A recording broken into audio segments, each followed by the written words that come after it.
não se esqueça, todo final de semana nós temos um boletim atualizado pela Mariana Lessa com os feitos do governo Bolsonaro. Acesse www.vidadestra.org/boletim e confira todas as edições.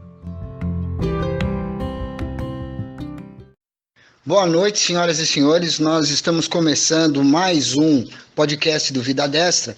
Hoje nós vamos tratar de um assunto que está incomodando bastante o brasileiro, que são os desmandos desse Congresso.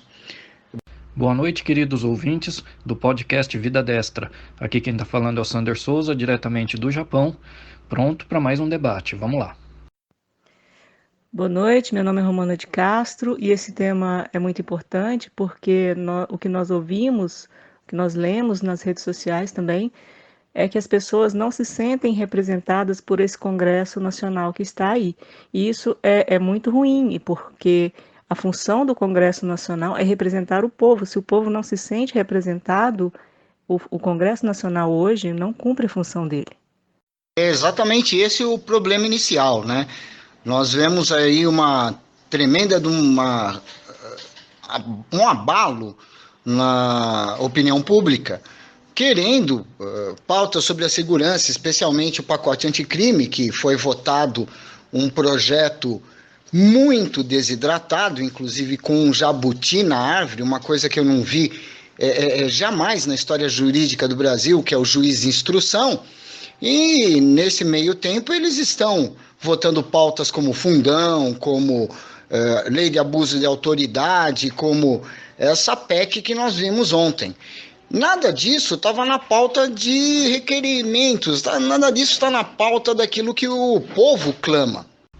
Os desmandos que a gente está vendo, né, vir lá do Congresso Nacional são realmente preocupantes e muito tristes para a nossa democracia. Afinal de contas, não tem nenhum ano que essa legislatura tomou posse e hoje as pessoas já não se sentem representadas, né, por esse Congresso que nós elegemos há um ano atrás. É uma situação realmente preocupante e muito triste. Boa noite, amigos da equipe do Vida Destra e ouvintes do podcast. Aqui é o Lívio Oliveira. Estamos aqui para participar mais uma vez de uma agradável conversa. Se bem que o conteúdo ou o tema não é tão agradável assim, né? Que se trata a respeito dos desmandos do Congresso Nacional. Sim, Fábio, e inclusive o projeto anticrime, todo mundo saiu às ruas, todo mundo pediu, todo mundo deixou muito claro que queria o pacote na integralidade dele, o pacote original. Eles tiram 11 itens do pacote, 11. Eles tiram excludente de ilicitude, que é uma coisa muito importante, muito necessária atualmente para nós. Eles tiram a prisão após condenação segunda instância, que o povo cansou de demonstrar que é importante para nós. Então, eles não ouvem o povo, eles não são nossos representantes. Uma das frases que eu ouvi durante o ano e que mostram bem, né, o Congresso que nós temos foi uma frase do presidente da Câmara, o deputado Rodrigo Maia, quando ele disse que o Congresso não é obrigado a ouvir o povo, que o Congresso não é um cartório que tem que carimbar aquilo que o povo pede. Eu achei isso simplesmente um absurdo. Se o Congresso não está lá para nos representar, ele está lá para quê, então? Só para fazer as negociatas de sempre? Se for para isso, a gente não precisa deles. Uhum. Sim, Sander, eles testam a nossa paciência, por exemplo, naquela questão da eleição do presidente do Senado, houve uma fraude ali, houve uma falcatrua e ficou por isso mesmo. Agora, com essa falsificação de assinatura na Câmara, fica por isso mesmo. Então, eles realmente agem como se não dependesse de nós. E eles dependem, e nós temos que mostrar isso. E é impressionante que eles ainda colocam uma figura jurídica que aqui no Brasil não existe, que é esse juiz de instrução, ou como eles chamaram, juiz de garantia. Gente, esse é o sistema que existe na França, eu já vi como é que isso funciona. Na verdade, acaba atrasando o processo e a ação da polícia, embora seja garantida, vamos dizer assim, pelo acompanhamento de perto de um magistrado, não tem nada a ver com o nosso rito processual. A gente teria que mudar o processo penal mesmo, para então haver um juiz de garantia. É uma coisa impressionante. Jabutis nas árvores não são incomuns, lamentavelmente, nesse Congresso, não. Sim, Fábio, mas eles fazem as coisas dessa forma. Se fosse uma coisa benéfica, se fosse uma coisa para trazer ganhos, eles fariam como? Eles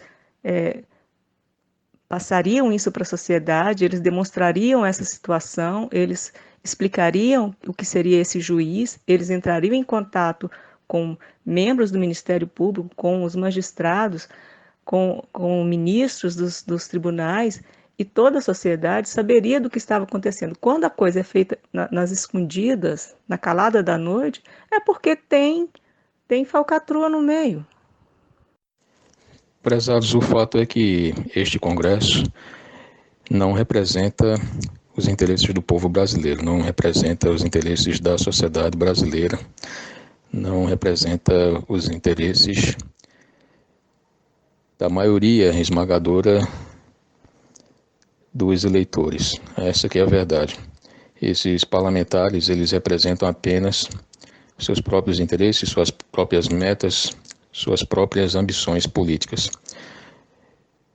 Eles estão completamente desconectados da realidade atual em que vive o país, porque numa situação em que existem 14 milhões de desempregados, pessoas que lutam para sobreviver todos os dias, você observa um comportamento de um Congresso como o atual, que vota a toque de caixa uma modificação na legislação eleitoral, votando fundão eleitoral, no valor de 3,8 bilhões de reais, onde os senhores parlamentares poderão gastar a seu bel prazer esse dinheiro para construir sedes de partidos e também para pagar advogados dos políticos que infringirem a legislação eleitoral. Então isso mostra que este conjunto de parlamentares, de fato, não está interessado no bem-estar da sociedade brasileira,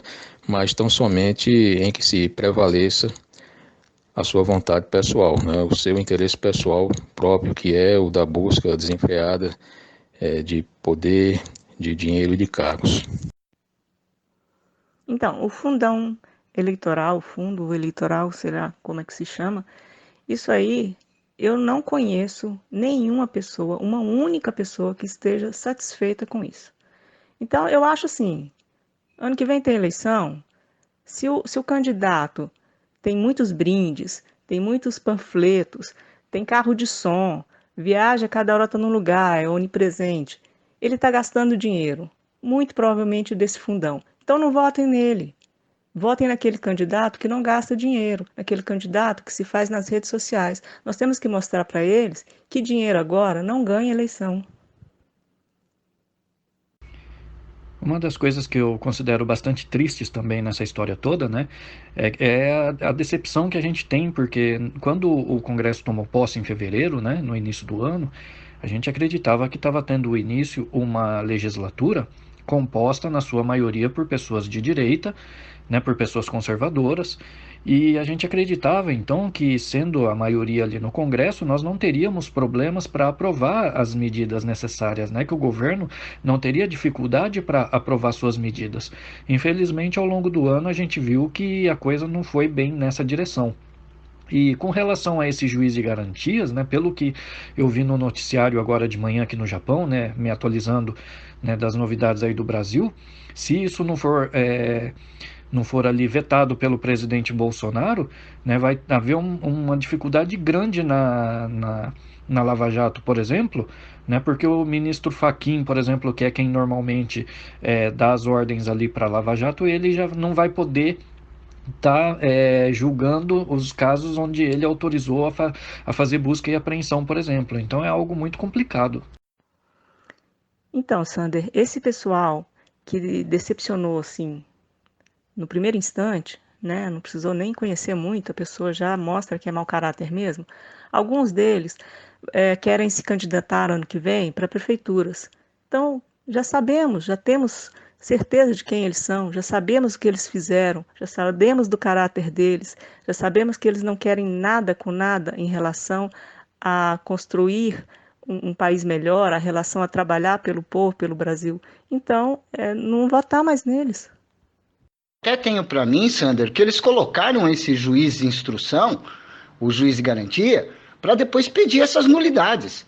Para depois, então, por exemplo, poder dizer que o Fachin ou qualquer outro juiz que participe do julgamento de algum processo em que ele tivesse auxiliado na instrução, para então poder dizer que esse juiz não poderia julgar, não poderia dar providências ou expedir mandados no processo. Na verdade, eles enfiaram uma coisa dentro do processo que não existe. Não tem previsão. Não existe nenhuma previsão de rito para isso no Código de Processo Penal. É uma coisa tão estapafúrdia, uma ideia tão absurda e tão mal colocada, não foi discutida. Eles colocaram isso, sem dúvida, com alguma má-fé. Não é possível aparecer com uma ideia dessas. Eu até queria saber quem foi o deputado que teve a maravilhosa ideia, vir com uma ideia dessas nessa altura do campeonato. É verdade, Romana. Essa história de fundo eleitoral é um escândalo, né? Eu já sou contra o fundo partidário, quem dirá fundo eleitoral, né? Então, eu, na verdade, acho que é um verdadeiro absurdo um país como o Brasil, com tantas necessidades, usar dinheiro dos impostos para financiar partidos políticos e campanhas políticas, né?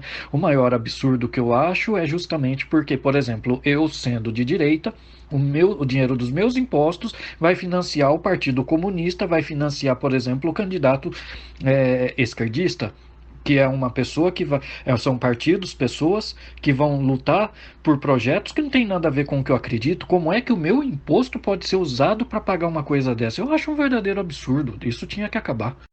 E vejam que os projetos que eles estão aprovando rápido, como foi o fundão que vocês mencionaram e como foi a emenda constitucional 105, eles versam sobre o acesso desses parlamentares, dos nobres parlamentares, ao dinheiro público.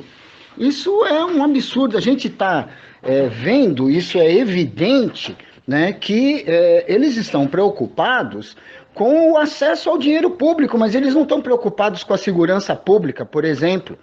Eles não estão preocupados com o rito processual. Sequer estudaram o rito processual do processo penal, para então vir com uma disfarçatez dessa. A emenda constitucional 105 de ontem, ela pode até ter alguns pontos que vão em paralelo ao pacto federativo do governo, mas ficar na mão de quem? Né? Ficou na mão de quem isso? Então, Sandra, é revoltante demais.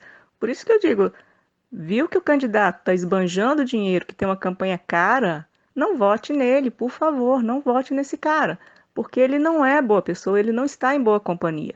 Ele está usando o dinheiro do fundo, ele acha certo usar esse dinheiro do fundo e provavelmente o partido dele votou para isso. Então, não votem nessas pessoas. Votem em pessoas como o prefeito de Colatina, Espírito Santo, que você já tem certeza que ele é bom caráter, que ele é uma boa pessoa. E outras pessoas que você não conhece, procure aqueles que têm a campanha mais barata, mais simples, no corpo a corpo, na internet, que são coisas que não vai dinheiro. Gráfica, brindes, tudo isso é muito dinheiro. Então, corram dessas pessoas. Olha, Fábio, eu concordo contigo. Com certeza houve má fé nessa história, porque a gente está vendo, né, a correria que está sendo no Congresso nos últimos dias para aprovar medidas, né, antes do recesso agora do final do ano, né? Então eu tenho certeza que muita coisa pode ter sido colocada ali, né, de forma proposital, de má fé mesmo, para passar na correria sem que ninguém percebesse, né? Felizmente foi percebido, né? Agora, apesar de aprovado, né, ainda existe a possibilidade de veto, né? Mas é uma coisa realmente absurda que isso aconteça no Congresso e que as pessoas não vejam isso antes, né? A gente vê, né? Eu acredito que está acontecendo de má fé, porque a gente viu que o pacote anticrime nem era para ter sido votado, na verdade, né? Até onde eu vi, parece que a CCJ do Senado, ela estava na pauta de votação a questão da prisão em segunda instância, né? Essa questão do pacote anticrime acabou entrando no embalo ali junto, mas não era algo que estava previsto, né? Então foi tudo na correria mesmo. Eu até tinha escrito um artigo para o Vida Desta, intitulado Eu Não Pedi Esse Cardápio, onde eu fazia, na introdução, uma analogia em relação à situação atual de completa desconexão entre sociedade brasileira, entre o povo brasileiro e o Congresso Nacional, onde o povo tem determinadas pautas, determinadas demandas, e o Congresso não está interessado em aprová-las, né? Veja um caso, por exemplo, do que aconteceu com o pacote anticrime do juiz Sérgio Moro, que foi completamente desidratado, né? E as pessoas foram para as ruas, elas exigiram a aprovação desse pacote, né? E mesmo assim o Congresso não se sensibilizou. Então, ali naquela introdução do artigo, eu fazia uma analogia dessa situação como a de um sujeito que entrava num restaurante, pediu o cardápio e, após observar o que tinha ali contido, ele, por exemplo, pedia um prato com moqueca de peixe, acompanhado com uma sobremesa de torta de chocolate e para beber vinho Tanat. E aí vinha o garçom e oferecia para ele algo completamente distinto, né? Oferecia para ele um prato com chicória, almeirão e jiló, e para beber uma garrafa de absinto. E aí o sujeito ele ficava completamente espantado com aquela situação, achando aquilo completamente surreal, uma situação kafkiana, né? E pedia para que o garçom trouxesse aquilo que ele de fato tinha solicitado, né? E o garçom disse, não, é isso que você vai comer, né? E você vai ter que pagar por isso. O cliente fica completamente irritado, chama o gerente, e o gerente ele reafirma o que o garçom tinha dito, né? E então o cliente ele fica completamente norteado, pensando que está numa espécie de uma pegadinha. Então é essa situação em que vive a sociedade brasileira, né? As pessoas elas têm ao longo desses últimos tempos pressionado o Congresso para aprovar pautas que de fato venham a destravar o desenvolvimento do Brasil, e os parlamentares eles não têm nenhum interesse em fazer com que isso aconteça. É claro que existe um componente político nessa equação, porque esse Congresso ele tem o predomínio do Centrão, que é liderado pelo senhor Rodrigo Maia, que tem o objetivo de fazer com que o governo Bolsonaro não tenha o sucesso que possa se concretizar, né, com todo o potencial que tem. Então, é realmente algo completamente palpável, né, esse tipo de comportamento do Centrão em atrasar o desenvolvimento do Brasil para, de alguma forma, tentar impedir a reeleição do presidente Bolsonaro. Eu concordo contigo, Romana. Inclusive, como é eleição para prefeitos, né, vereadores, são eleições locais, né? Ninguém vai precisar fazer caravana pelo estado ou coisa do tipo, não. São pessoas que podem fazer a caravana, pode fazer uma caravana ali dentro da própria cidade com o seu próprio carro, usar a internet. A gente tem internet, tem YouTube, tem WhatsApp, a gente tem de tudo hoje em dia para comunicar as nossas ideias. Né? O próprio Vida Destra é um exemplo disso. A gente leva as nossas ideias para tantas pessoas, né? Através do podcast, através dos informativos, através dos artigos. Por que os nossos políticos não podem seguir a mesma linha? Será que é tão difícil assim para eles? Agora, o que a gente está vendo chega a ser óbvio, né? Os políticos que estão hoje no Congresso aprovando essas excrescências são os mesmos que amanhã vão estar nas prefeituras recebendo esse dinheiro fácil do orçamento da União. É uma maravilha. Né? Desse jeito até eu vou querer ser prefeito se continuar assim, né? Então, Sander, do mesmo modo que eles fazem esse caminho da pressa para votar o interesse deles, eles fazem o inverso. Quando o interesse é do povo, no caso da prisão em segunda instância, as duas PECs ficam um empurrando para o outro, não, deixa a Câmara aprovar primeiro, não, o Senado. E aí eles vão empurrando com a barriga e vai ficar para o ano que vem, sendo que o povo já queria que isso já tivesse sido aprovado. Então, Romana, é nesse momento que a gente vê que eles estão preocupados com acesso ao dinheiro do público. Não estão preocupados com a segurança do público. Existe um descompasso muito grande entre pessoas ali que estão tentando, a todo custo, manter um status quo antigo, umas condutas, na verdade, ultrapassadas, que tangenciam mesmo a corrupção. Porque se o povo está deixando bem claro, e a gente vê isso nas redes sociais, que não é essa pauta, ou que nem o Lívio falou, esse não foi o cardápio que eu pedi, e o Lívio já escreveu isso há algum tempo, vejam bem. Eles continuam insistindo. Então já não é mais insistência, isso é afronta. A verdade é a seguinte, que os senhores parlamentares, eles têm a velocidade do guepardo, que é o animal de maior velocidade que existe na Terra, né? Alcança até mais de 100 km por hora. E, no caso, quando os projetos são de interesse da população, a velocidade é da tartaruga, né? É a velocidade do cágado. Mas quando a pauta é do interesse dos senhores parlamentares, a velocidade é do guepardo.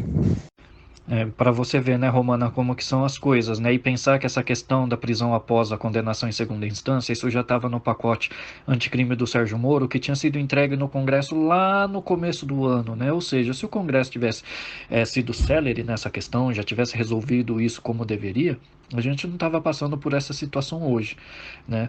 Uma coisa que me irrita profundamente é o fato dos políticos nos ignorarem de forma solene, né?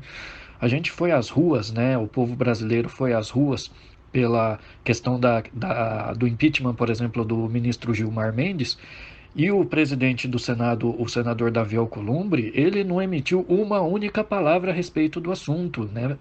O povo foi aos milhares nas ruas pedindo algo específico. Foi a primeira vez na nossa história que nós vimos o povo ir às ruas pedindo a cabeça de um ministro do Supremo Tribunal Federal, e o presidente do Senado, que é a pessoa responsável por fazer alguma coisa a respeito, ele não deu nem satisfação para o povo, né? Ele poderia pelo menos ter dito, olha, não vou fazer, não vou pautar, ou ter dado qualquer resposta a respeito, mas ele teria que dar uma resposta, mas nem isso ele se dignou a fazer, né? Ele ignorou completamente a manifestação popular. Né? É por isso que eu vejo muitas pessoas nas redes sociais fazendo essa pergunta: que raio de democracia é essa que a gente tem no Brasil, onde a gente simplesmente é ignorado? Né? E até que hora, até que ponto, né? Até onde vai isso? Né? Até quando o povo vai suportar essa situação? Isso é muito complicado. Outra coisa que eu vi, que ninguém quer, mas que eles vão insistir, eu acho, é a PEC 161, que é da reforma sindical. Na enquete da Câmara, 96% discordam totalmente dessa PEC. E olha só, na justificativa da PEC está escrito que o sindicalismo é uma das forças sociais mais relevantes de nossa sociedade. Gente, não é mesmo. E depois ele continua: luta pela democracia e pela liberdade. De jeito nenhum. Nós sabemos que não. Nós sabemos que os sindicatos estão enfraquecidos justamente porque eles não lutam por nada disso. Eles não lutam pelo trabalhador. Eles não lutam pelo interesse do trabalhador.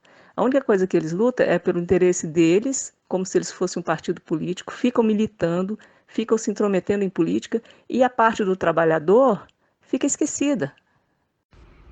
Isso que você falou é uma verdade, hein, Lívio? A gente viu a prova disso, né, naquela sessão que aprovou o projeto lá a lei de abuso de autoridade, né, quando o deputado Rodrigo Maia atropelou todo mundo, atropelou o regimento interno, passou por cima de tudo para aprovar aquela excrescência, né? E foi tudo na calada da noite, bem rapidinho, né? A gente viu a velocidade com que os caras trabalham quando eles querem, né? Romana, esse negócio do imposto sindical é um verdadeiro absurdo.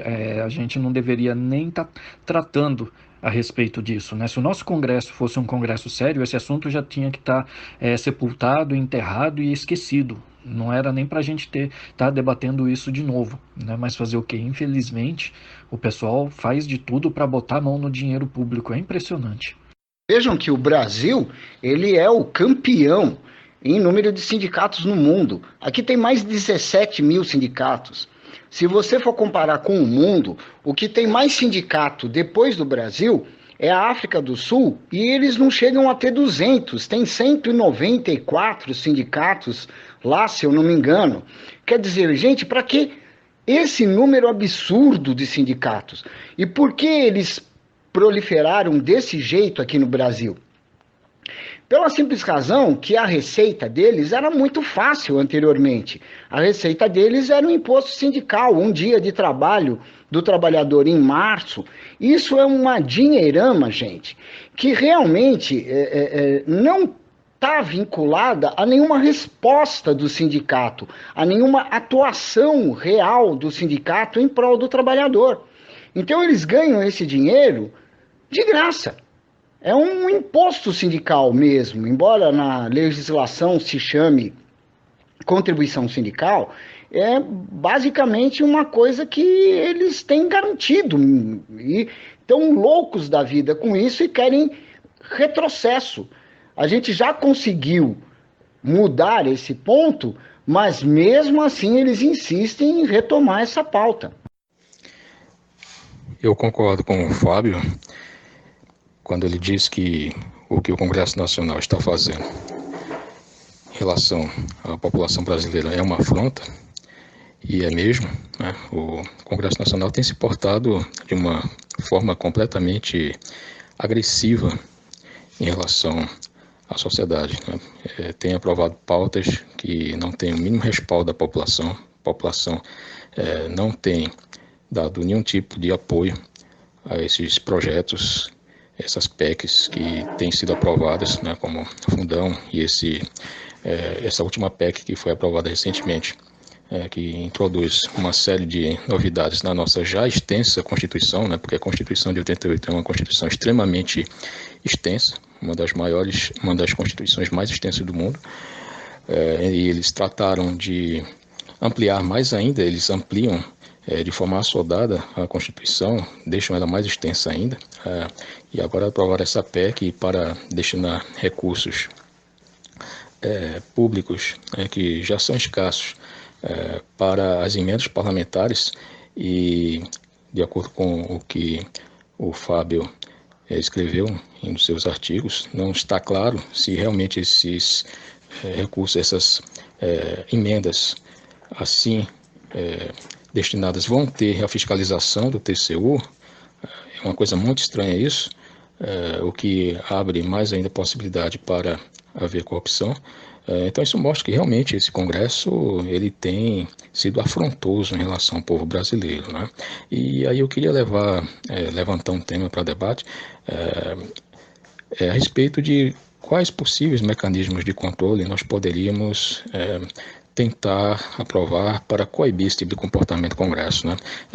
Quem sabe a revogação do mandato, né, o chamado recall, como existe nos Estados Unidos desde o final do século XIX, onde os parlamentares que não cumprissem aquilo que prometeram durante a campanha, eles seriam sumariamente removidos pelos eleitores, né? Seria um cartão vermelho para aqueles deputados, senadores que traem confiança do eleitor. Então, eu queria deixar esse tema também para debate, né, em relação a tudo que nós estamos aqui tratando a respeito dos desmandos do Congresso. Que tipos de mecanismos poderiam ser usados para coibir esse tipo de comportamento afrontoso? E agora pela manhã, né, ouvindo o noticiário aí do Brasil, o pessoal estava comentando, né, que uma das preocupações agora do Congresso é com um possível veto do presidente Bolsonaro ao fundão eleitoral, né? Porque parece que o Congresso colocou lá no projeto do orçamento um fundo eleitoral de 3,8 bilhões de reais, quase 4 bilhões de reais, e o pessoal está agora querendo mudar o valor porque eles estão com medo que o Bolsonaro vete. Porque caso aconteça, né, do presidente Bolsonaro vetar, não vai dar tempo do Congresso derrubar o veto, e aí o ano que vem não vai ter dinheiro nenhum, né, no fundo eleitoral para o pessoal poder usar na eleição. Eu pessoalmente Né? Como eu sou contra fundo eleitoral, eu gostaria mais que o presidente vetasse mesmo, para que não tivesse nada, né? Mas aí tem o outro lado, tem a questão política. Eu tenho certeza que se o presidente Bolsonaro vetar um valor absurdo desse, né, vetar esse negócio, né, essa excrescência, né, imagina a represália que vai vir da parte dos congressistas no ano que vem, quando o Congresso voltar do recesso. Vai virar um inferno, né? A gente já não consegue hoje as coisas que a gente quer, imagina se o presidente vetar um negócio desse. Aí agora, pelo que eu vi, a discussão está em reduzir o valor para algo em torno de 2 a 2 bilhões e meio, né? Eu não sei se vocês viram alguma coisa a respeito disso. É bem verdade, Sander. Você disse muito bem. Eles, quando querem trabalhar, que se trata dos seus próprios interesses, dos seus próprios objetivos, né? Eles fazem sessões, né, de madrugada, varam a madrugada e tudo muito rapidamente, né, na velocidade do guepardo. Agora, quando se trata de demandas da sociedade, demandas da população, demandas do povo brasileiro, então a velocidade é a da tartaruga, né? Infelizmente tem sido assim. Vejam a demora que foi para aprovar a reforma da Previdência, né? Ela poderia ter sido aprovada já desde o primeiro semestre, mas houve uma demora que foi propositada mesmo, né, para aprovar a reforma da Previdência. E tem sido assim com outras reformas também, que já deveriam ter sido aprovadas e não foram. E no caso da lei anticrime do ministro Sérgio Moro, realmente aquilo ali foi uma outra afronta que o Congresso fez em relação à população brasileira, né? Não, e a questão não é só o imposto, né? Eles já estão voltando atrás do imposto, mas a questão, o resto da PEC também. Por exemplo, cria um Conselho Nacional de Organização Sindical. O que seria isso? Para que esse conselho? Por que precisa ter um Conselho Nacional de Organização Sindical? O sindicato é para trabalhar para a categoria. O sindicato é para representar a categoria na justiça quando entrar com um processo, por exemplo. É para isso que serve o sindicato. Agora precisa ter um Conselho Nacional que vai unificar todos os sindicatos. Por que isso? Eles estão querendo ser uma espécie de partido político mesmo, é militância pura, gente. Então, Sandra, eu gostaria muito, muito mesmo que o presidente Bolsonaro vetasse esse absurdo. E quanto à vingancinha deles no ano que vem, eu acho que o povo tem que ser mais atuante. Eu sei que está todo mundo preocupado e vai às ruas, não sei o que lá, mas tem que ir a Brasília, tem que encher a esplanada e tem que mostrar para eles que nós não vamos aceitar. Eu acho que nós estamos ainda aceitando coisas demais. Não somos obrigados a aceitar isso. Não é nosso papel aceitar ser escravizado dessa forma.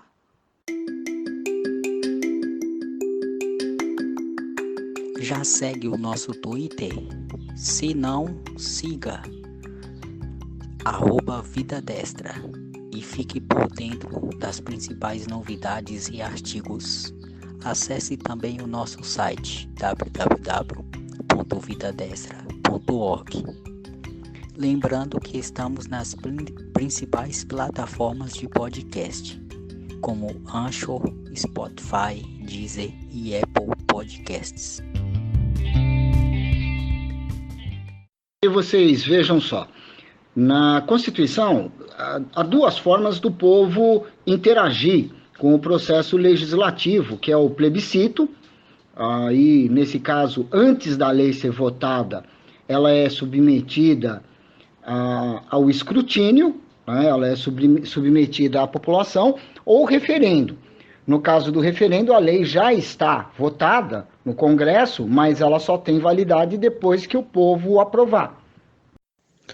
Romano, eu concordo contigo que nós não temos que aceitar esse tipo de comportamento afrontoso do Congresso Nacional, mas a questão é que nós não temos tido muito resultado em relação à pressão que tem sido exercida sobre o Congresso para mudar o comportamento que eles têm tido nesses últimos tempos, né? Porque, de fato, os mecanismos de controle que existem atualmente em relação ao comportamento do Congresso, eles não são muito efetivos, né? Nós não temos o recall como existe nos Estados Unidos, né? Nós não temos o voto distrital, onde o parlamentar no distrito ele é obrigado a prestar conta a prestar contas daquilo que ele faz em relação ao seu eleitorado distrital.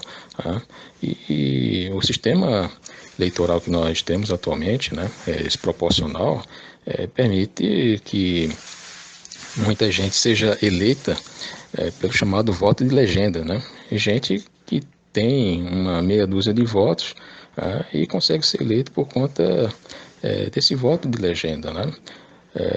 Do coeficiente eleitoral. Então, o próprio desenho do sistema eleitoral brasileiro, ele é muito incentivador dessas iniquidades do comportamento do Congresso Nacional que nós temos, né? O sistema eleitoral ele precisa ser rediscutido, como já vem sendo há algum tempo, né? Para que sejam adotadas medidas, mecanismos de controle dos congressistas, como existe em outros países, né? Seria, por exemplo, o recal, seria o voto distrital, as candidaturas independentes, e isso nós não temos ainda, né? Por isso que talvez eles se sintam tão à vontade para fazer o que estão fazendo. Mas não existe um recal, não existe como você tirar realmente um parlamentar do seu mandato sem que, havendo, né, no transcurso dele. Então é complicado isso. Eles se sentem realmente inexpugnáveis no mandato, enquanto eles estão legislando em causa própria. Eles sabem que eles não vão sair de lá até daqui a 2022. Então, para eles, menefrego, eles estão muito bem. Tratando do dinheiro público, das verbas públicas, agora meteram a mão aí em quase 10 bilhões de reais, que é o que essa emenda constitucional vai colocar na mão deles. Tem esse fundo eleitoral ainda já de 3,8, que eu espero que o Bolsonaro vete, mas tem esse perigo de represália, então eles vão baixar para 2,0. Gente, esse Congresso, vejam o que eles estão fazendo. Eles estão barganhando dinheiro público e não estão atendendo às pautas da população. Bom, lá vem o Sander com historinha do Japão, né? Com relação a esse negócio do sindicato, né, eu vou dar um exemplo aqui para vocês. Aqui no Japão, existem sindicatos, claro, né, como em qualquer outro país. Sindicatos, existem grandes centrais sindicais, existem sindicatos por categoria, embora sejam poucos. Agora, aqui o que predomina, e é o que eu acho muito interessante e que eu acho que poderia ser importado, né, para o Brasil, é o sindicato por empresa. Cada empresa, né, tem o seu próprio sindicato interno, ou seja, os funcionários de uma determinada empresa se reúnem, formam o seu próprio sindicato, escolhem os seus representantes, e esses representantes eles não vão negociar com o governo, com nada disso, eles vão negociar com a direção da empresa. Ou seja, eles vão tratar dos assuntos de interesse desses funcionários dessa empresa. E o que eu acho interessante nesse sistema é que, além de você estar ali próximo de quem te representa, né, para poder cobrar, para poder levar reivindicações, o sindicato ele está mais ciente também das condições da empresa. Por exemplo, se a empresa está dando lucro, se a empresa está no prejuízo, como é que está a produção, né? Como é que está todas essas coisas, porque isso pesa. Eu acho complicado, por exemplo, quando um sindicato que envolve uma categoria inteira, ela baixa uma medida que serve para todas as empresas, independente das condições dessa empresa. Tem empresa, às vezes, que é obrigada a conceder um aumento salarial por causa de um dissídio coletivo, mas que, de repente, ela não tem condições de fazer isso. Já quando é nesse modelo igual aqui do Japão, cada empresa faz as coisas de acordo com a tua realidade. Uma dá um aumento maior, outra dá um aumento menor, mas aí cada empresa vai tratar direto com o seu sindicato. E aí está uma coisa que, infelizmente, no Brasil ainda não temos, que é essa liberdade do patrão e do empregado, né, de tratar os termos do seu contrato de trabalho, né, de tratar ali da questão do aumento, quanto que vai ser de aumento, se vai ter aumento ou não, né? Infelizmente, no Brasil, nós não temos essa liberdade, e os sindicatos, eu acho que da forma como está, só atrapalha. Então, Lívio, por isso que eu acho também importante, além de gravar bem quem são essas pessoas que estão nos fazendo tão mal, quais os partidos políticos, né? De que partidos políticos elas são. Sim, Romana, plenamente de acordo com você.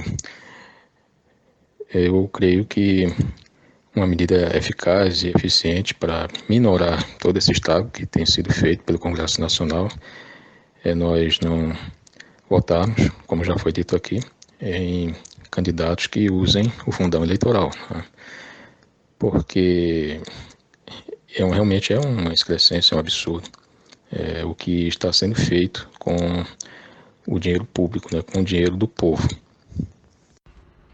Olha, Lívio, com relação, né, a esses mecanismos que você citou, né, eu, na verdade, sou favorável a todos eles, né, tanto ao recal como ao voto distrital, né, acabar com essa história né, desse coeficiente eleitoral que elege pessoas que não receberam votos suficientes para isso.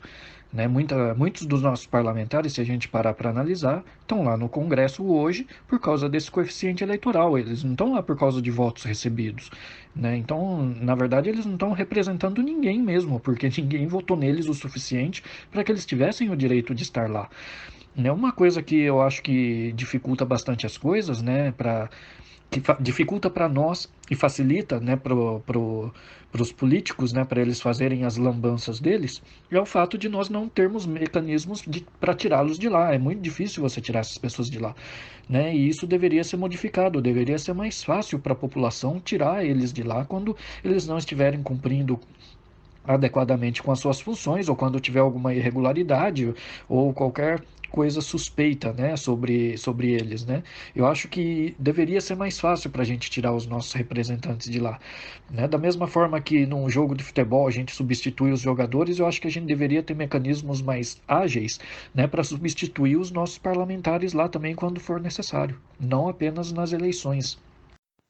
Então, Sander, mas eu acho que esses sindicatos daqui, eu acho não, eu vejo, né, ao longo desses anos, eles realmente não estão interessados em resolver problema de trabalhador coisa nenhuma. Eles estão interessados em politicagem. Eles estão interessados em fazer parte das decisões do país. Eles querem essa força. É uma força sindical, mas é uma força partidária. Por isso me chamou a atenção essa história do Conselho Nacional. Porque como que um Conselho Nacional vai agir em nome de todas as categorias? Isso jamais funcionaria. Porque o objetivo deles não é esse, não é de resolver problema do trabalhador, que seria o correto para um sindicato. O objetivo deles é a política. Pois é, Sandra, aproveitando aí a sua intervenção, eu queria até perguntar a você como é que é o sistema eleitoral aí no Japão. Existe o voto distrital, é o puro, é o misto, existe o recall. Como é que funciona o sistema eleitoral aí para a eleição do parlamento, né? Como é que funciona? E antes que eu me esqueça, eu estava lendo recentemente uma matéria, uma pesquisa, que apontava que apenas 27 dos 513 deputados federais foram eleitos com seus próprios votos, ou seja, não dependeram do coeficiente eleitoral, não dependeram do voto de legenda. Então é um absurdo, é realmente uma distorção muito grande que uma minoria exígua, uma minoria tão reduzida de deputados consigam ser eleitos com seus próprios votos, né? Então isso precisa ser revisto urgentemente, porque esse é um tipo de desenho de sistema eleitoral que provoca distorções absurdas a ponto de fazer com que os senhores parlamentares se sintam como os senhores feudais da atualidade, né, e considerem o povo como mero servo da gleba. Essa que é a verdade, né?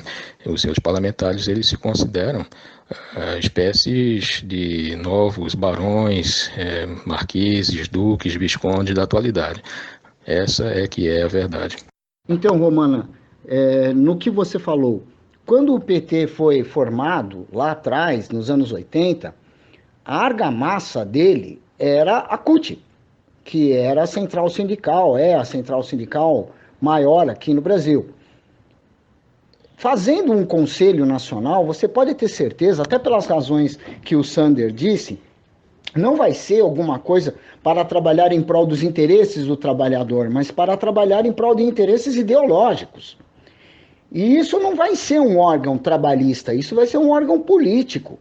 Então a luta deles é para tentar fazer, como era a CUT, algum órgão que fique à margem, vamos dizer assim, da legislação, que fique fora do controle, por exemplo, da legislação política, e que tem essa influência política. Isso é um plano maquiavélico. Olha, Lívio, respondendo a sua pergunta, pelo que até onde eu pude entender do funcionamento do sistema eleitoral japonês, aqui é voto distrital puro, né? Eu vejo a eleição aqui, ela ocorre por distritos, né? E com relação a, eu não ouvi falar de recall, né? Nunca ouvi falar disso aqui desse mecanismo aqui no Japão.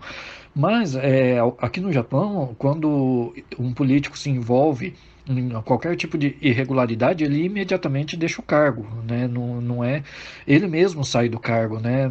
Quando a opinião pública descobre alguma coisa ou algum problema e ela começa a pressionar um parlamentar, seja ele quem for, um governador ou até o primeiro-ministro, imediatamente ele deixa o cargo, a pessoa não fica no cargo, né? Ela sai, até por pressão do próprio partido, por pressão dos próprios companheiros ali no parlamento, né? A pessoa não fica, ela sai, né? Ao contrário aí do Brasil, né? É bem diferente o sistema político daqui. Então, Sander, é muito difícil mesmo, mas essas manifestações, a manifestação do povo, ela é levada em consideração, sim. Eu não sei em que grau, se num grau baixo, médio, alto, mas ela é importante, sim. Pode não ser para 100% dos parlamentares, mas alguns ali, eles se mexem. Muitas vezes a manifestação ela tem resultados. E eu acho que agora, que já fizemos várias manifestações, temos que fazer uma manifestação em Brasília. Eu já vi isso sendo falado por outras pessoas nas redes sociais e eu estou de acordo. Tem que fazer mesmo em Brasília e para eles sentirem que nós não vamos parar. Ô, Mana, já que você tocou no assunto aí desse novo conselho, né, que foi introduzido nessa PEC, né, esse Conselho Nacional Sindical, que é uma jabuticaba totalmente inaceitável, né? Porque, na verdade, o Brasil, depois de Getúlio Vargas, ele se tornou uma espécie de república sindical, né? Essa aqui é a realidade. E o presidente Bolsonaro, ele foi eleito dentro de um programa que provocou uma ruptura nesse modelo que foi adotado desde a época de Getúlio, né? Que, na verdade, foi um dos políticos que mais causou danos políticos ao país, né? Porque instituiu uma ditadura, né? Uma longa ditadura, que trouxe muitos males dos quais o Brasil se ressente até hoje, né? Como é o sindicalismo exacerbado, né? A proliferação absurda de sindicatos. Isso a gente deve ao senhor Getúlio Vargas, né? E agora, lembrando aí da fala do Sander em relação aos sindicatos do Japão, graças a Deus que o Japão não teve um Getúlio Vargas, né, Sander? Fábio, você definiu muito bem esse Conselho Nacional Sindical aí como sendo um órgão eminentemente político, né? E de fato é. Essa jabuticaba já foi até definida aí por alguém que escreveu um artigo que eu li rapidamente na internet, como se fosse uma espécie de um soviético, né? Então, eles, na verdade, não desistiram. E enquanto o mundo existir, talvez eles nunca desistam desse sonho, para eles sonho, né? E para o resto das pessoas sensatas é um pesadelo, de instituir o socialismo, né? Então, eles querem, mais uma vez, dar todo o poder aos soviéticos, né? No caso, esse soviético aí se chama Conselho Nacional Sindical, né? É o soviético da moda agora, o soviético da vez, né? Que esses sindicatos estão cheios de gente que não quer trabalhar, essa que é a verdade. E o mandamento de Deus é que cada um, ele coma o seu pão do sol do seu rosto, né? E essa gente, de fato, ela quer ganhar dinheiro fácil. Tem um caso aqui no Rio Grande do Sul, recente, né, de vários servidores públicos que foram cedidos a sindicatos, ganhando 30, 40, 50 mil reais. Isso aqui teve uma repercussão muito grande, né? Gente que não fazia nada a não ser agitação sindical, né? Era cedido pelo governo do estado para os sindicatos para ganhar uma montanha de dinheiro, sem trabalhar, né? Só para fazer agitação política, né?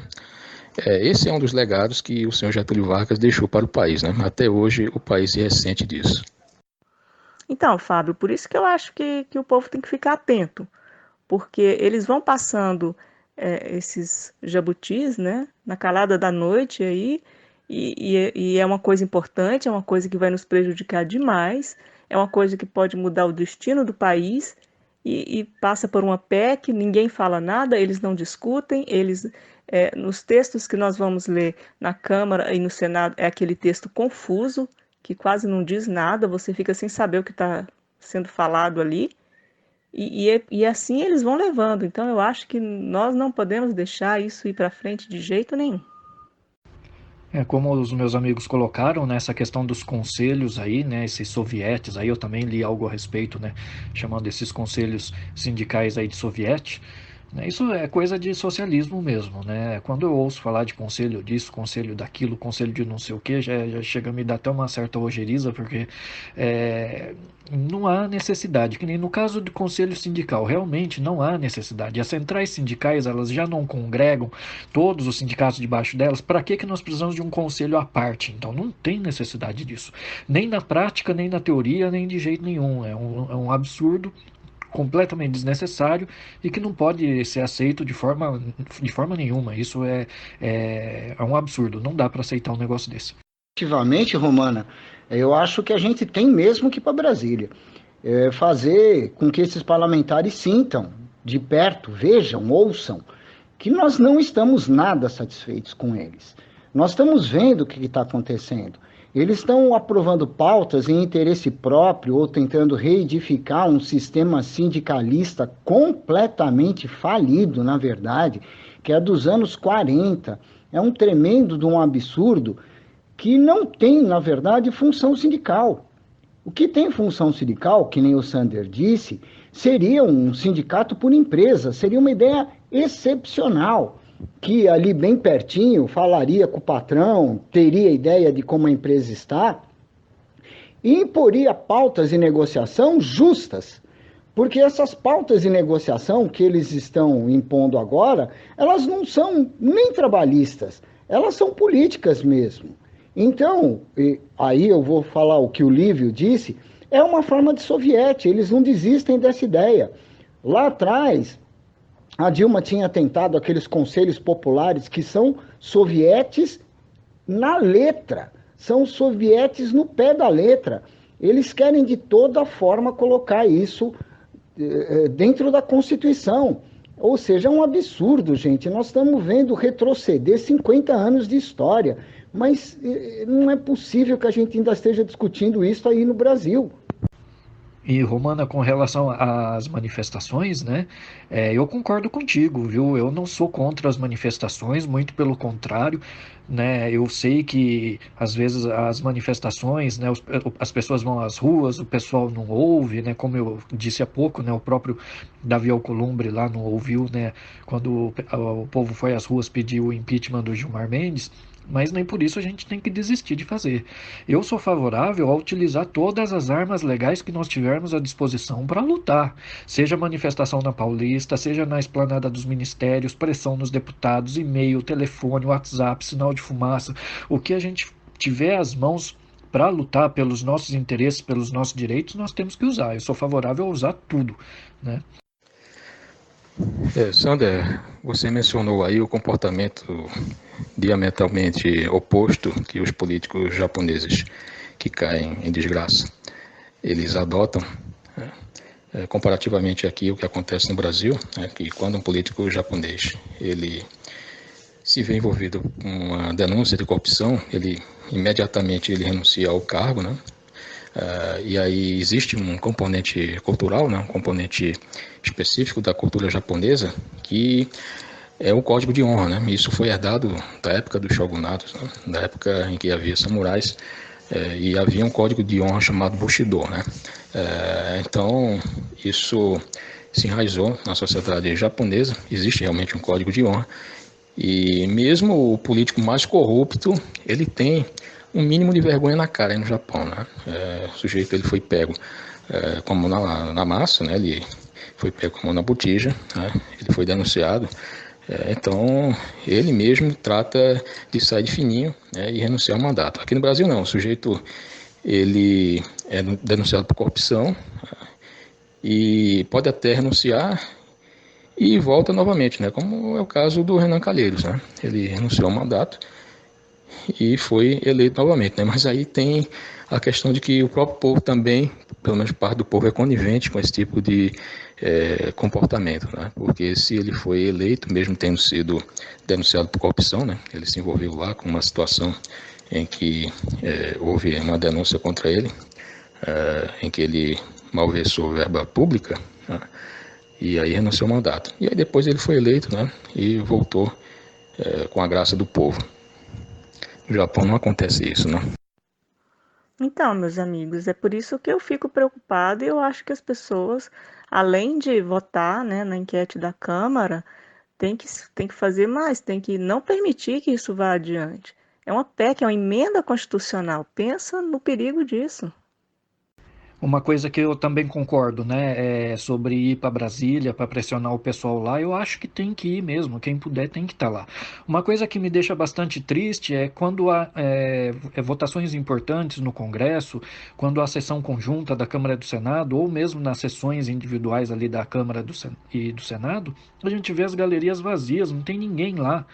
Né? E uma coisa que eu acho interessante, eu vi ao longo acho que foi essa semana que aconteceu, né, aquele caso envolvendo o deputado estadual de São Paulo ali, o Arthur Duval, né, quando ele estava ali proferindo uma palavra ali na tribuna e as galerias gritando contra ele, e ele se desentendeu ali, houve até um princípio de briga.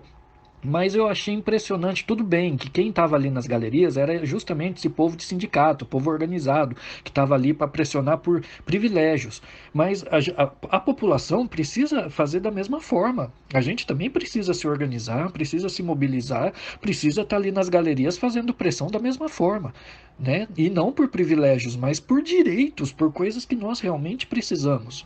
Nós não somos privilegiados em nada, muito pelo contrário, tudo aquilo que a gente pede a gente nunca consegue, né? E eu sou favorável a isso, a uma maior participação das pessoas, sim, ali, né? Na vida política do Congresso ali.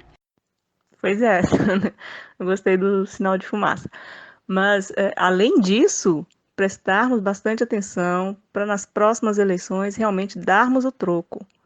O troco nas urnas, ele é o principal, é o mais importante. E eu até comecei nesse sentido aí, viu, Romana?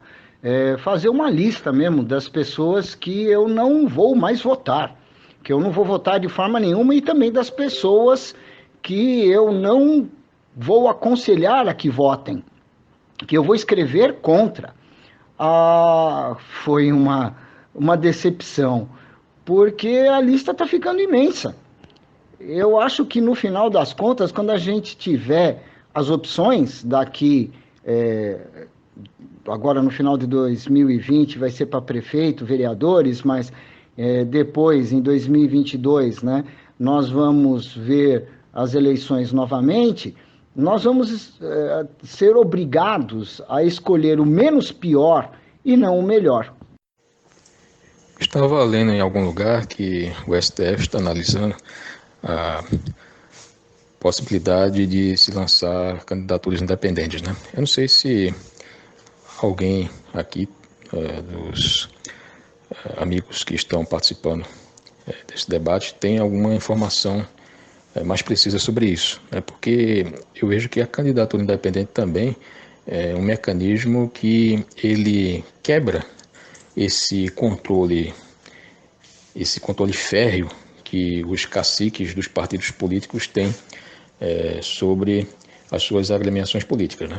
Porque o fato é que só pode ser candidato de um partido aquele candidato que tiver uma média com o dono do partido, né? Que é o presidente do partido, que são aqueles que controlam de fato as agremiações partidárias, né? Então, a candidatura independente ela poderia causar uma ruptura nesse sistema retrógrado que nós temos também, né? Eu não sei se alguém tem uma informação sobre essa questão aí da análise do STF em relação às candidaturas independentes. Olha, Lívio, com relação, né, ao que eu coloquei, né, sobre os políticos corruptos, aqui no Japão, né, existe realmente, né, arraigado na população, no inconsciente coletivo, essa questão do código de honra. E quando um político aqui, em casos extremos, quando a coisa é muito grave, ele se suicida.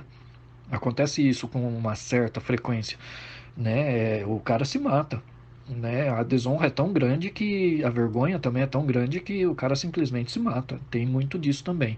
Agora, mudando um pouquinho, entrando até no que a Romana estava colocando, né? Eu acho que nós temos dois problemas, né?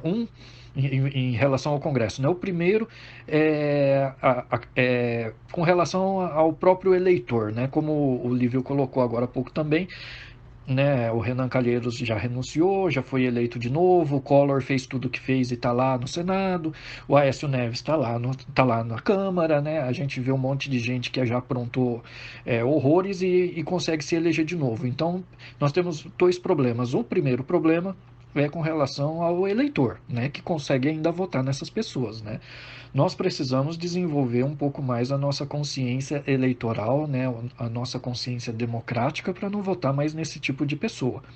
O outro problema é a qualidade dos nossos candidatos.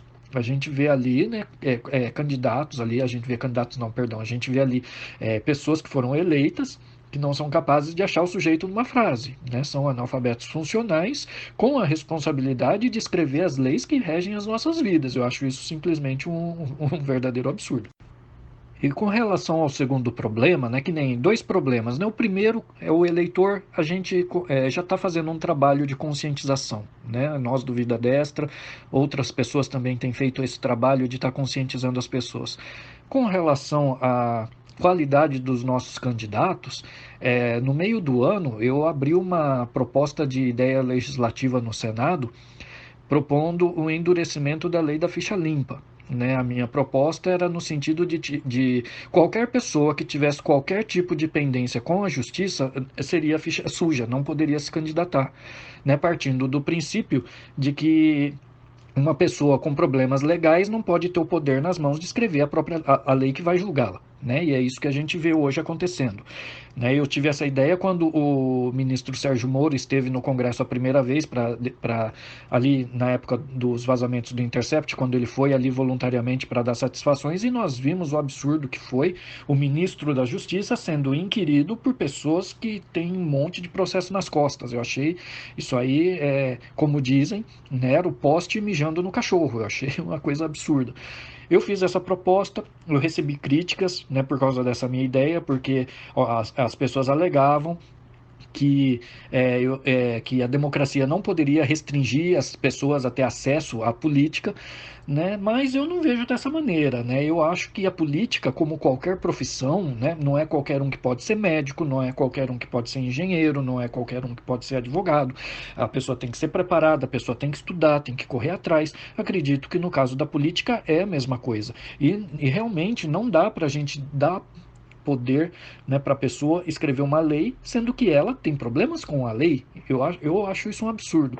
Infelizmente, a minha proposta não conseguiu a quantidade de apoios necessários para que fosse analisada pelos senadores, né, mas agora, no começo de 2020, pretendo apresentá-la novamente. Então, Fábio, essas listas, essas informações reunidas, nós temos que divulgar na internet e nós temos que divulgar com muito cuidado para não sermos perseguidos. Então, nada de xingamentos, nada de fake news. Essas pessoas do mau caráter, do lado ruim, elas por si sós, elas já se auto-incriminam, né? Você não precisa inventar uma coisa ruim para ela, ela já tem isso. A verdade já revela isso. Então, agir mesmo com consciência, nada de jogo sujo, nada disso. E o principal, exaltar as pessoas boas. Elas são poucas, então vamos exaltar, porque eu acho que falar bem, ninguém vai poder ser perseguido por falar bem. E aqueles que são que fizerem alguma falcatrua, procurar meios confiáveis para divulgar. Sandra, e só complementando essa questão que eu tinha tocado sobre o comportamento de parte do eleitorado que insiste em votar em maus políticos, em políticos corruptos, né? E aí você fez uma série de observações sobre essa questão. Eu vou citar um caso que aconteceu comigo, né, para exemplificar a mentalidade de parte do eleitorado brasileiro. Eu estava conversando com um taxista, né, e ele falando sobre a situação da política brasileira. Ele estava malhando com muita raiva os políticos, né, em relação a toda a corrupção existente, e até aí estava tudo bem. E depois ele largou essa pérola. Mas eu só queria estar lá também para pegar a minha parte. Bom, e aí realmente eu me espantei, né? Fiquei surpreso. Olhei bem nos olhos dele e disse o seguinte, digo, olha, tudo aquilo que o senhor falou para mim anteriormente não valeu de absolutamente nada, porque o senhor está dizendo que se estivesse lá, faria a mesmíssima coisa. E foi aí que a ficha caiu, né? Eu compreendi naquele momento que boa parte da indignação que muitas pessoas têm em relação à roubalheira, à corrupção da classe política, não é por causa da corrupção em si, mas é pelo fato de as pessoas não estarem lá também participando do butim. Olha, Fábio, realmente essa lista está ficando realmente enorme. Eu concordo contigo, está ficando até difícil de gerenciar porque não para de entrar gente nessas listas, né? Nessa lista negra. O que eu vejo é que vai acontecer o seguinte, vai chegar o momento em que nós não vamos ter alternativa, nós vamos ter que ir para Brasília. Mas não para manifestar, nós vamos ter que ir para lá para ocupar cargos lá. Eu até tenho afirmado isso já há um certo tempo, né, nos artigos que eu escrevo para o blog, no Twitter também, né, eu sempre deixo claro que nova política só é feita com novas pessoas. Enquanto essas pessoas estiverem lá, nós vamos ver as mesmas coisas acontecendo. Só que para tirar essas pessoas de lá, tem que ter novas pessoas dispostas a ocupar esses lugares, né? E pelo andar da carruagem, meu amigo, não vai ter jeito. Daqui a pouco nós vamos ter que ir para lá. E olha, Sander, eu estou pensando nisso com muito carinho mesmo, viu?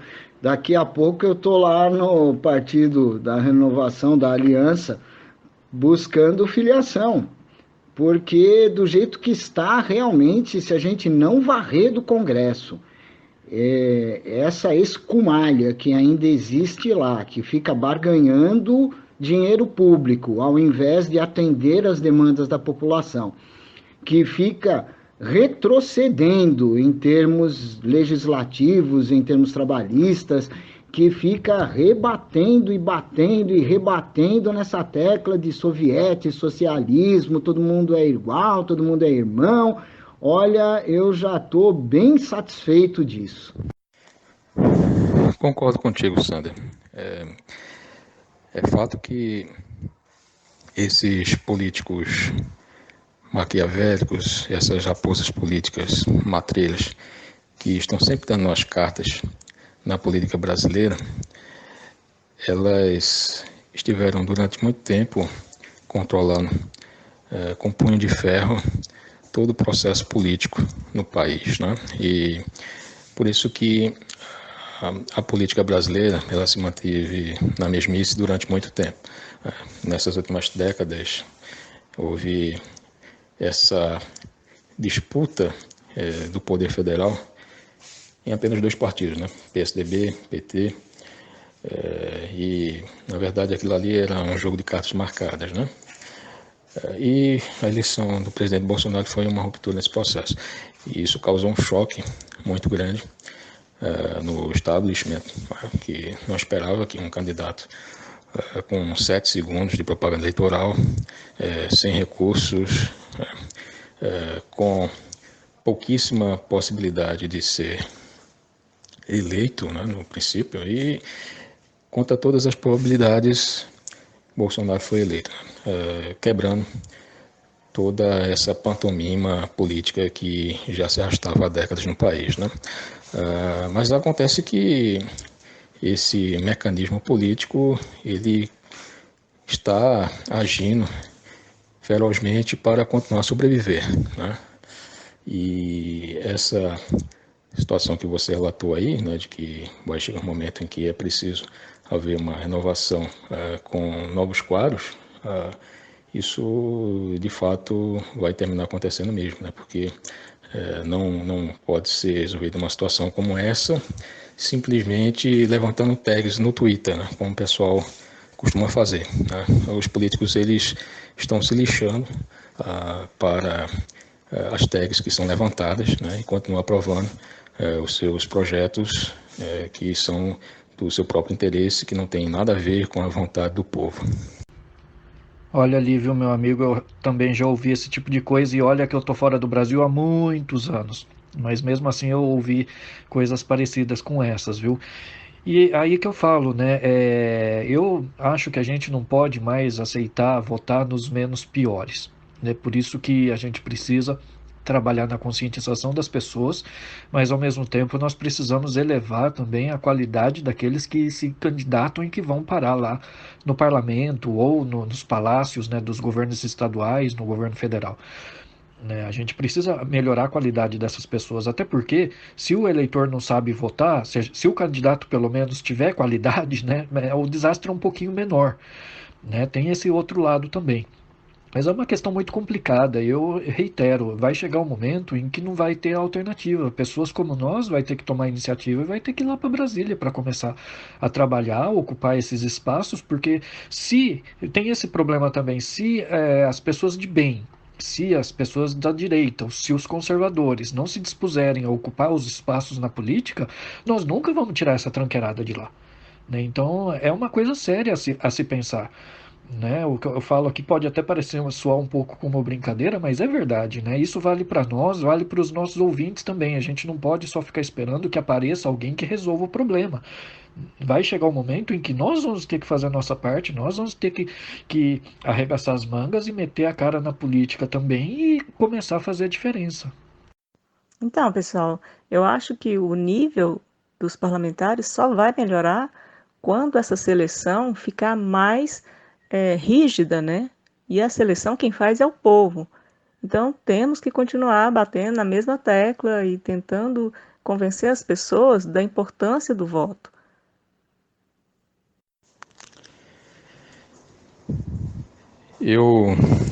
Se morasse em São Paulo e você se candidatasse a um cargo eletivo, Fábio, votaria em você. Né? E da mesma forma, o Sander e os demais amigos aqui do Vida Destra. Eu votaria com toda certeza. E nós estamos precisando de pessoas assim como vocês na política para que haja de fato uma renovação. Porque se pensou, quando houve a eleição do Bolsonaro e a eleição deste novo Congresso, que haveria uma renovação na política nacional. Né? Mas, pelo que eu posso perceber, esse Congresso atual é um dos piores que nós tivemos de todos os tempos. É claro que existem parlamentares que são, de fato, dedicados ao interesse público, né? Que pensam no interesse público, que pensam nos interesses do país. Né? Existe sim uma minoria, mas a grande maioria está ali apenas para se dar bem. Essa que é a verdade. Isso é verdade, Sander. Eu acho que as pessoas que se identificam com a direita, com o conservadorismo, elas ainda estão muito na delas. Elas ainda não perceberam que é uma luta, é uma guerra travada e nós não vamos jogar sujo, vou falar de novo, nós não vamos fazer o que eles fazem, mas nós vamos nos impor, tomar nossos espaços. Isso mesmo, Romana. Você definiu muito bem a situação, é a ocupação de espaços, né? É a estratégia de Gramsci com o sinal inverso, porque Antônio Gramsci ele definiu essa estratégia de ocupação de espaços pelos intelectuais orgânicos na sociedade como forma de deslanchar a revolução cultural. Né? Ele sustentou toda a sua fundamentação em torno dessa estratégia do Partido Príncipe, que se desenvolvendo por meio da ação dos intelectuais orgânicos, ele vai ocupando espaços na sociedade em seus mais diversos segmentos, seja nas universidades, nas escolas, nos sindicatos, na imprensa. Foi o que os esquerdistas fizeram, que eles controlam todos esses mecanismos de influência social. Boa parte das universidades, das escolas, sindicatos, jornais, revistas, TVs, está nas mãos dos esquerdistas, que foram ocupando paulatinamente todos esses espaços ao longo do tempo. E o pessoal que tem uma visão de mundo conservadora precisa também seguir essa estratégia, claro, com o sinal trocado, né? Uma coisa que eu acho importante, né, diante de tudo isso, né, nós estamos aqui tratando dos desmandos do Congresso, né, das nossas decepções com os nossos parlamentares, né, falando das pautas que gostaríamos de ver aprovadas e não foram, né, dos absurdos que nós vimos ser aprovados, apesar, né, de nós sermos contra, né, e eu acho que, apesar de tudo isso, né, a mensagem que tem que ficar é que a gente não pode desistir da democracia. Como a Romana acabou de colocar, eu acho que, apesar dos problemas, né, nós temos que lutar com as armas da justiça, com as armas legais, com as armas éticas. Né? A gente não é porque os nossos inimigos jogam sujo, ou jogam baixo, ou pegam pesado, que nós vamos agir da mesma maneira. Não, são as nossas. Eu acho que não, porque são as nossas atitudes que nos distinguem deles. Se a gente começar a fazer as mesmas coisas, nós nos igualaremos a eles qual será a diferença entre nós e eles? Nenhuma. Né? Nós somos pessoas que defendemos a ética, defendemos valores, defendemos princípios. Né? E são com esses valores, com esses princípios, dentro da ética, dentro da legalidade, que a gente tem que lutar pela democracia, para que os nossos valores prevaleçam, para que os valores da maioria da população prevaleçam. Né? Eu acho interessante que, apesar de tudo, né, sempre tem aquele gritando pelo, né, artigo 142, intervenção militar já, né, nem vou entrar no mérito dessas coisas para não alongar demais aqui, mas apesar disso a gente vê que a grande maioria é favorável à democracia, sim. E nós estamos aprendendo, enquanto povo, enquanto sociedade, nós estamos aprendendo a viver a democracia. Né? As manifestações que nós vimos são demonstrações de que o povo está aprendendo, está mais consciente, está aprendendo a viver o processo democrático. A gente tem agora é que fazer com que isso cresça, e principalmente com que isso amadureça também. Então, Lívio, eu acho assim, eu pelo menos, quando o Bolsonaro ganhou as eleições, eu fiquei aliviada, eu achei que ia poder descansar, porque eu fiz muita campanha para ele nas redes sociais e achei que poderia descansar. E quando começou janeiro, eu vi que não, que a coisa ficou muito pior, né? Que todas aquelas pessoas que falaram contra ele nas eleições começaram a agir, não era só falar, eles começaram a agir contra Bolsonaro, agir contra o governo dele, as coisas que ele havia prometido, que queria cumprir, que quer cumprir.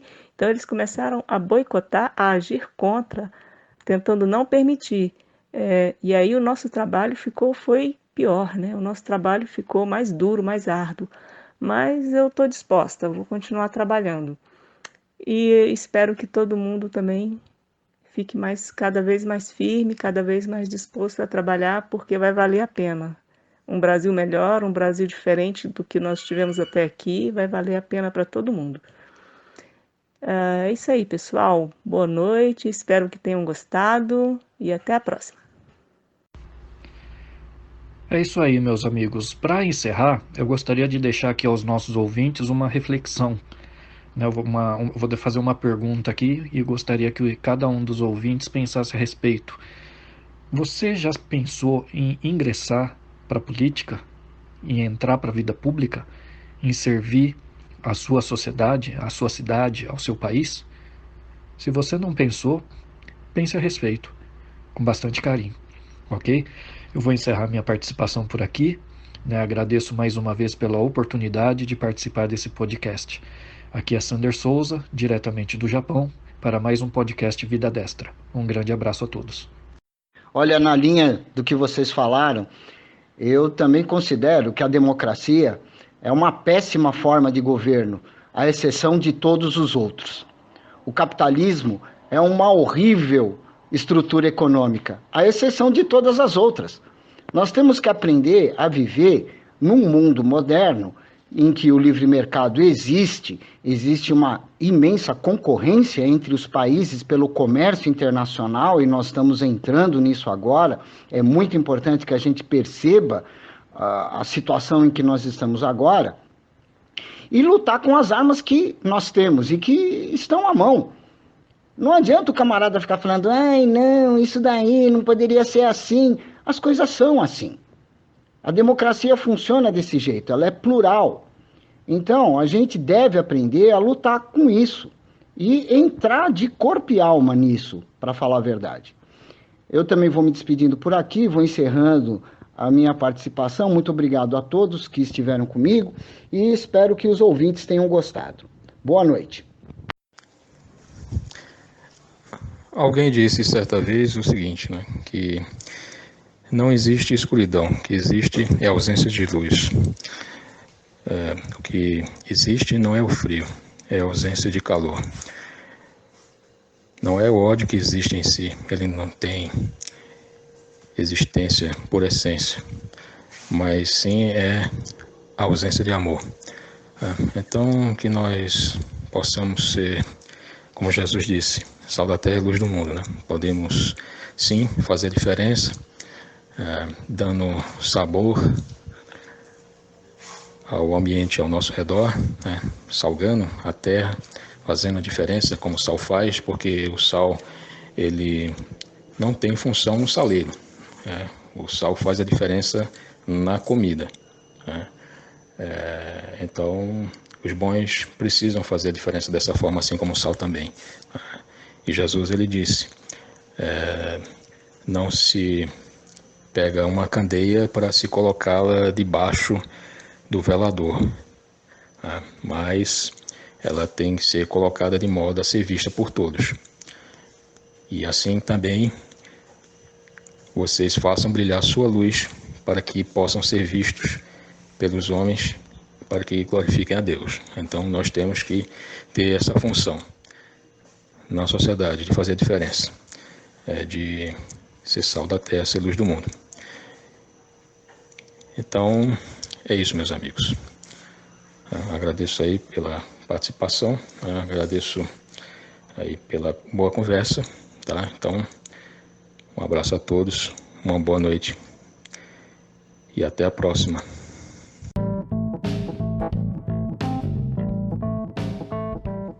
Bem, nosso podcast Vida Destra fica por aqui. Obrigado a todos os participantes e ouvintes. Qualquer sugestão de pauta, envie ao nosso e-mail contato@vidadestra.org, ao nosso Twitter @vidadestra ou aos nossos articulistas que estão sempre no Twitter. Juntos somos mais fortes e até o próximo.